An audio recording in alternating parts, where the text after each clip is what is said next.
இந்த வீடியோவில் பார்த்தோம்னு சொல்லிச்சோன்னா 2024 எம்சிக்யூ 13வது எம்சிக்யூ பார்க்க போகிறோம். இந்த 13வது எம்சிக்யூ பேப்பரில் எப்படி இருக்குன்னு பார்ப்போம். எப்படின்னு சொல்லிச்சோன்னா அதாவது ஒரு 0.05 மூல் DM-3 CO3 2- கரைசலினுடைய 25 சென்டிமீட்டருடன் 0.1 மூல் DM-3 HCl சேர்க்கும்போது கிடைக்கும் நியமிப்பு வளையை பின்வரும் எவ்வொரு சரியாக வகைபிரிக்கிறது. ரைட், இது இந்த நியமிப்பு சம்பந்தமான விஷயத்தோட வருது. அதில் இப்போ 5 விடைகள் இருக்குது. சரி, நாங்கள் விடையை அணுகிறதுக்கு முன்னுக்கு இதை எப்படி செய்யலாம்னு பார்த்துட்டு அதுக்கு பிறகு இந்த விடையை அணுக பார்ப்போம். அப்போ நியமிப்பு நாங்கள் ட்ரைட்ரேஷன் என்று சொல்கிறது. டைட்ரேஷன் நியமிப்பு, இந்த அடிப்படையில் 2 நியமிப்பு செய்கிறதுக்கு அடிப்படையாக இருக்கிறது எங்கள் பியூரேட் ஒரு அளவி வேணும். அடுத்தது ஒரு ஃப்ளாஸ்க் ஒரு தட்டையில் குடுவை ஒன்று வேணும். இப்போ பொதுவாக நாங்கள் குடுவையில் வந்து CO3 2- ஏகோஸ் எடுக்கிறோம். இதில் எடுக்கப்பட்டிருக்குன்னு சொல்கிறாங்க. அதனுடைய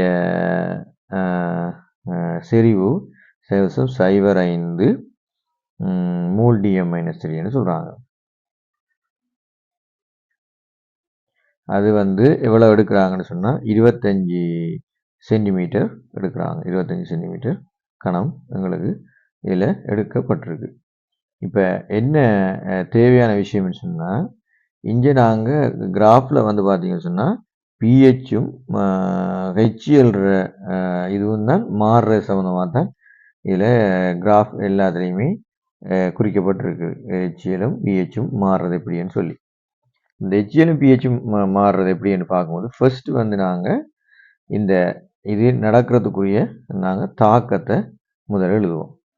இப்போ தாக்கத்தை எழுதுறதுக்கு நாங்கள் CO3 2- ப்ளஸ் H+ எடுத்தோம்னு சொன்னால், இந்த தாக்கத்தின் அடிப்படையில் பார்த்தோம்னா எங்களுக்கு இந்த CO3 H+ஓட சேரும்போது ஃபர்ஸ்ட் வந்து HU3- என்ற ஒரு அயனாக தான் மாறும். இந்த HU3- வந்து ப்ளஸ் திருப்பி ஒரு Hோட சேர்ந்து தான் என்னவாகும் CO2 ஆகவும் H2O ஆகவும் மாறும். இப்போ இதில் CO2 H2O மாறும். அதுக்கு பிறகு நடக்கும்னு சொல்லிட்டோன்னா எங்களுக்கு இதில் இருந்து வார எங்களுக்கு அயன் வந்து, அதாவது இதில் இருந்து வார ஒரு கட்டையன் இதில் இருக்கிற அன்னையனோட சேர்ந்து தான் எங்களுக்கு வேறொரு பொருளாக எங்களுக்கு கிடைக்கும். அதனுடைய உப்பு ஒன்று கிடைக்கும். இதில் ஒரு சோல்ட் ஒன்று கிடைக்கும். அது எப்படி வரும்னு சொன்னால், இங்கேருந்து வார அன்னையனும் இதிலேருந்து வார கட்டையனும் சேர்ந்து தான் எங்களுக்கு இதில் ஒரு சோல்ட் ஒன்று எங்களுக்கு கிடைக்கும். சரி, இப்போ இந்த இதில் அடிப்படையில் நாங்கள் ஒரு சமப்படுத்தப்பட்ட சமன்பாடுக்காக இதை எடுத்தோம்னு சொல்லிச்சுன்னா இதை பார்க்கலாம். எப்படின்னு சொன்னால், ஒரு கட்டையனோட சேர்த்து நாங்கள் எழுதோம்னா சோடியத்தை எடுத்துக்கொள்வோமே, ஈஸியாக இருக்கக்கூடிய மாதிரி சோடியத்தை எடுத்தோம்னா இதில் வந்து HCl ஆக இருந்தால் இதில் அடிப்படையில் NaCl அதோட சேர்ந்து ஒரு CO2 அதோட சேர்ந்து H2O வரும். இப்படி ஒரு சமப்படுத்தப்பட்ட சமன்பாட்டில் சமப்படுத்த சமன்பாடுனா இப்படித்தான் அதனுடைய வடிவம் இருக்கும். அப்போ ஸ்டோய்ச்சியோமெட்ரியை பார்த்தோம்னா ஸ்டோய்ச்சியோமெட்ரியை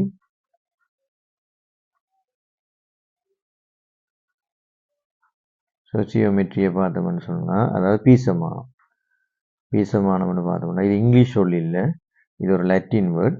பீசமானத்தை பார்த்தோம்னு சொல்லிச்சுன்னா, அதாவது Na2CO3க்கும் HClக்கும் பார்த்தோம்னு சொன்னால் 2க்கு 1 அடிப்படையில் இருக்குது. இந்த அடிப்படையில் எங்களுக்கு இப்போ என்ன தேவைன்னா, இந்த கிராஃபில் வந்து HClற இது தந்திருக்கிறாங்க. என்னென்னு சொல்லிச்சுன்னா HClனுடைய கன அளவு தாக்கத்துக்குரிய மாதிரி தந்திருக்காங்க. இப்போ இதில் Na2CO3 மூல் எவ்வளோ மூல் இருக்குன்னு பார்த்து இதுக்கு ஒரு மூலை நாங்கள் சமப்படுத்தி தான் கன அளவு கணிக்கணும். அப்போ அப்படி பார்க்க போகணும்னு சொன்னால் N/Cv இதில் பாவிச்சோம்னு சொன்னால் இதில் எங்களுக்கு கனளவு தெரியும். கனளவு 25 தந்திருக்காங்க. தர எங்களுக்கு செறிவு தெரியும். இந்த அடிப்படையில் இதனுடைய மூலன்னு சொன்னால் அது எவ்வளவு இருக்குது, இது வந்து 1000 இருக்குது. அப்போ Na2CO3னுடைய மூல் வந்து 1.25 தர 10⁻³ மூல். அப்படின்னு சொன்னால் இதில் 2 மடங்கு மூல் தான் HCl இதில் மாறி இருக்கும். அப்போ 2.5 தர 10⁻³ மூல். அப்போ இந்த மூல் தான் எதுக்கு சமனாக இருக்கும்? இதில் இருந்து வரங்களை கனளவுக்கு சமனாக இருக்கும். அப்போ இதில் எவ்வளவு கனளவுண்டு கண்டுபிடிக்கிறதுக்காக HCl கனளவு கண்டுபிடிக்கிறதுக்காக நாங்கள் நீரை இதனுடைய செறிவு எங்களுக்கு தருங்க 0.1 அந்த கனளவு இதில் போட்டோம்னு சொன்னால் இப்போ இது கனளவுக்கு நாங்கள் நேரடியாக 0.1 எத்தனை 1000 இருக்குது. இப்போ இதை பெருக்கினா எங்களுக்கு என்ன வரும்? 25 cm³ V என்று வரும். அப்போ ஆல்டுகெதர் அதாவது ஒட்டுமொத்தமாக எங்களுக்கு 25 சென்டிமீட்டர் தேவைப்படும் இந்த தாக்கத்தை மேற்கொள்றதுக்கு. இதை விட இன்னொரு சிறிய நாலேஜ் ஒன்று எங்களுக்கு தேவைப்படும். என்னென்னு சொன்னால் இந்த அயன்களினுடைய பிஹெச் மாற்றத்துக்குரிய ஒரு கிராஃப் உண்டு. இது வந்து உங்களோட சிலபஸோட மட்டுப்படுத்தப்பட்டதோ தெரியாது. ஆனால் இருந்தாலும் இப்படியான ஒரு விஷயம் தெரிஞ்சால் தான் இலகுவாக நாங்கள் அந்த இடத்தை கண்டுபிடிக்கலாம். அப்போ பொதுவாக இப்படி ஒரு அமைப்பு ஒரு கிராஃப் ஒன்று இருக்குது. இந்த கிராஃப் என்ன இப்படி என்னது சொல்லுவோம்னு சொன்னால் இந்த அயன்ட பிஹெச் லெவலை சொல்லும். அயன்ட பற்றி நாங்கள் இதை பிஹெச்ன்னு சொல்லுவோம். இதை நாங்கள் அயனை இங்கே குறிச்சி கொள்வோம். இங்கே பார்த்தீங்கன்னா CO3 அயன். இப்போ பிஹெச் வந்து இது ஒரு 12. இந்த ஜங்ஷன் வந்து 10, இந்த ஜங்ஷன் வந்து 6, இது வந்து 8 வரும். அப்போ 8 pHல் இருக்கும் கட்டாயம் HCO3-, அதாவது கிட்டத்தட்ட 8.23 இல்லாட்டி 7.85 அந்த லெவலில் தான் இது இருக்கும் pH. இது வந்து எப்படியும் 10 தாண்டிடும், ஆனால் 12க்குள்ளே தான் இருக்கும். இதில் வந்து இருக்கும் பொதுவாக CO2 aqueous சொல்லுவோம். அதாவது தண்ணியில் நம்ம கரைச்சிருக்கும் போது இது. அப்போ இந்த 3 அயன்கள், அப்போ இது 3 வறுமையில் pH. அப்போ இப்படித்தான் இந்த pHன்ற லெவல் இருக்கிறபடியால் நாங்கள் இந்த pH லெவலை நாங்கள் ஐடென்டிஃபை பண்ணுறதுக்காக முதல்ல நாங்கள் ஒரு சின்ன ஒரு அசம்ஷனான ஒரு கிராஃபை போட்டோம்னு சொன்னால் அந்த கிராஃபின் படி இதில் வந்து நாங்கள் என்ன போட போகிறோம்? HCl cm³ எவ்வளவு எங்கள் HCl பயன்படுத்தப்படுகிறது. இதில் pH போட்டிருக்காங்க. அப்போ இந்த கிராஃப் வந்து கட்டாயமாக என்ன செஞ்சுருக்குன்னு சொன்னால் ஃபர்ஸ்ட்டு எங்களோட குடுவைக்குள்ளே என்ன இருக்குது? எங்களோட குடுவைக்குள்ளே வந்து இருக்கிறது வந்து CO3 அப்போ இது என்ன செஞ்சிருக்கு? கட்டாயம் இந்த pH வந்து 10க்கும் 12க்கும் இடையிலேருந்து தான் ஸ்டார்ட் பண்ணணும். அப்போ ஒரு 12 புள்ளி ரைட், அடுத்தது ஒரு 10 புள்ளி. இந்த புள்ளியில் ஏதோ ஒரு இடத்துலேருந்து நாங்கள் ஸ்டார்ட் ஆக வரும். அப்போ ஸ்டார்ட் ஆன பிறகு அந்த நியமிப்பை பார்த்தோம்னு சொல்லிச்சுன்னா மொத்தமாகவே 25 cm³ தான் அதனுடைய பயன்பாட்டுக்குரிய HCl இருக்கும். ஆனால் இதில் 2 நிலை இருக்குன்னு சொல்லி பாருங்கள். CO3 வந்து HCO3 ஆகித்தான் அங்கால CO2 மேலே வரும். அதாவது இங்கே நான் இந்த கிராஃபின் படி CO3 வந்து பிறகு HCl HCO3 வந்து பிறகு தான் CO2 வெளியில் வரும். அந்த அடிப்படையில் இந்த கிராஃபை வச்சு பார்த்தோம்னு சொல்லி சொன்னால் மட்டும் தெரியுது. இந்த கிராஃபை வச்சு பார்த்தோம்னு சொல்லி சொன்னால் இதில் பொதுவாக என்ன செஞ்சுருக்கணும்? இது எப்படி இது வந்து எப்படியும் 12.5 ஒன்றுலையும் அடுத்தது 25 இல்லை ஒன்றுலையும் இந்த HCl செறிவில் இதனுடைய மாற்றம் வந்து ஏற்படும்.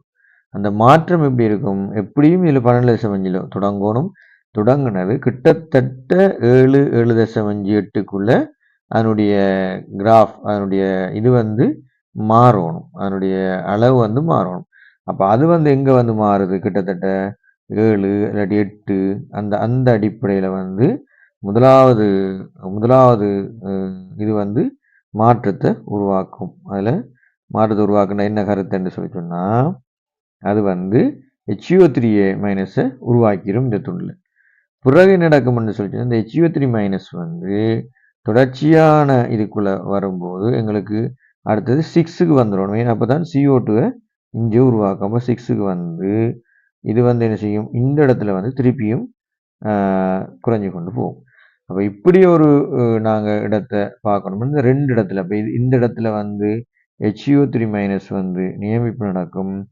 அப்போ இதில் மாற்றம், அதாவது CO3- இங்கே வந்து HCO3- வந்த பிறகு இதை என்ன செய்யும், ஆகவே CO2 வந்து கரைசலாகி ஆவியாக போகிற நிலைக்கு மாறும். மாறிக்கொண்டிருக்கிற நேரத்தில் கடைசியில் HCl தான் இங்கே இருக்கும். HCl தான் இந்த pH இங்கே காட்டப்படும்.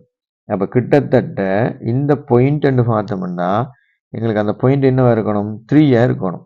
அப்போ இது வந்து என்னவா இருக்கணும், 2 இருக்கும். அப்போ இந்த பாயிண்ட் சேஞ்ச் வந்து கட்டாயம் 3க்கு அணுகணும். அப்போ 2.5 விட கூட இருக்கணும். ஆனால் இந்த பாயிண்ட் வந்து 4 விட குறைவாக இருக்கணும். அப்போ இப்படி ஒரு கிராஃப் வந்து அசம்ஷனாக போகிறதுக்கு இங்கே நாங்கள் தந்ததில் முக்கியமாக இருக்கிறது விடை வந்து 3வது வந்து இதை அணுகி காட்டுது. விடை வந்து இதுக்கு 3வது அணுகி காட்டுது. கிராஃப் பார்க்குறதுக்காக நான் கொஞ்சம் எடுக்கிறேன். ரைட். அப்போ விடை வந்து 3 இருக்கு.